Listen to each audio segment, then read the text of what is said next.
हमारे साथ कई बार ऐसा होता है जब हम दो ऑप्शन के बीच कंफ्यूज हो जाते हैं।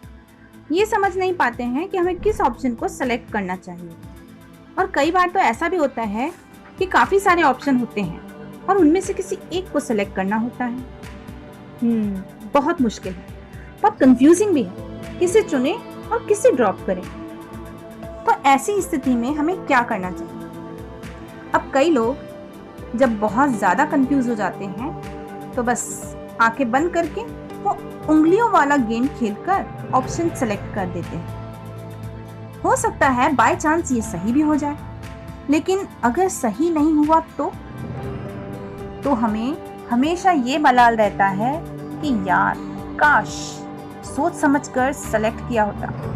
तो ये सब नहीं होता। कम से कम ये सेटिस्फेक्शन तो होता कि हाँ, जो भी किया सोच समझ कर किया। अब कई बार हम ऐसा भी कर लेते हैं कि किसी की सलाह लेते हैं, किसी दोस्त की, किसी रिश्तेदार की, पेरेंट्स की या फिर किसी और की भी।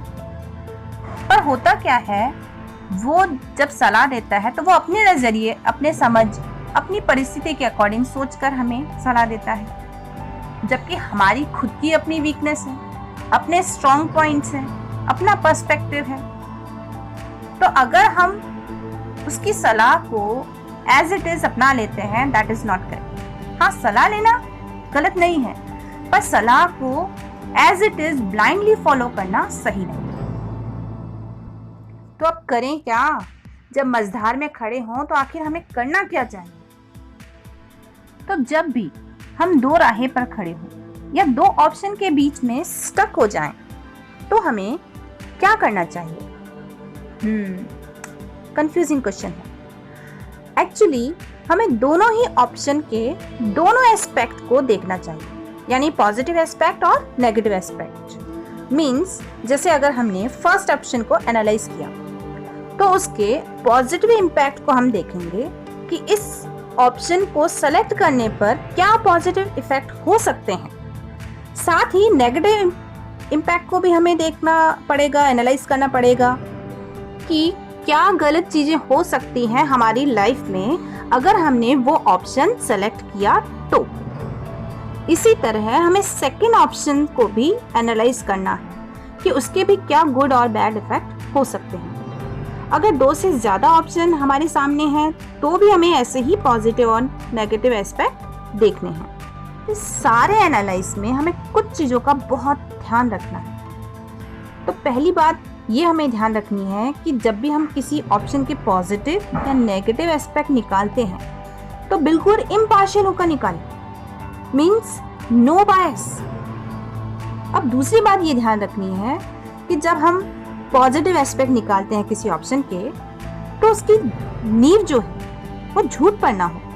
मींस जैसे कि मैंने किसी ऑप्शन की पॉजिटिव चीज़ों को सोचना शुरू किया और मुझे 10-12 पॉजिटिव चीज़ें नज़र आई, लेकिन साथ ही मुझे ये भी समझ में आया कि अगर ये पॉजिटिव चीज़ें मुझे तभी मिलेगी उस ऑप्शन में जब मैं उस ऑप्शन की जो नींव है, यानी जो शुरुआत है, वो झूठ से करती हूँ या फिर कुछ चीज़ें छुपाती हूँ, तभी मुझे वो पॉजिटिव चीज़ें मिलेगी।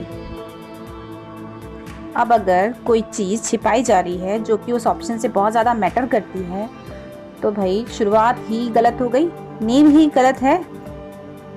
तो फिर या तो हम में इतना डेयर हो कि हम उस पूरी इंफॉर्मेशन को डिस्क्लोज करें, या तो इतना डेयर हो, या फिर उस ऑप्शन को ड्रॉप करने का डेयर हो।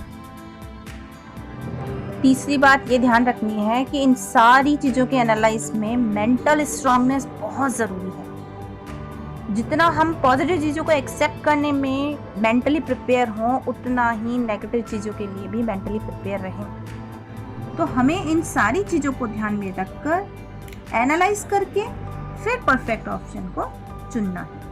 अगर इस तरह से हम चुनाव करते हैं तो हमें लाइफ में काफ़ी सेटिस्फेक्शन मिलता है और साथ ही हमारे ऑप्शन सिलेक्शन के सही होने के चांसेस भी बढ़ जाते हैं। ये बहुत ही अच्छा तरीका है सही ऑप्शन को चुनने का और अपनी कंफ्यूजन को दूर करने का।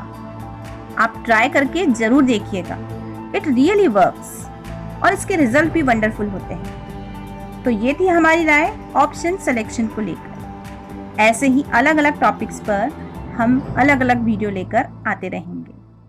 Keep watching our channel.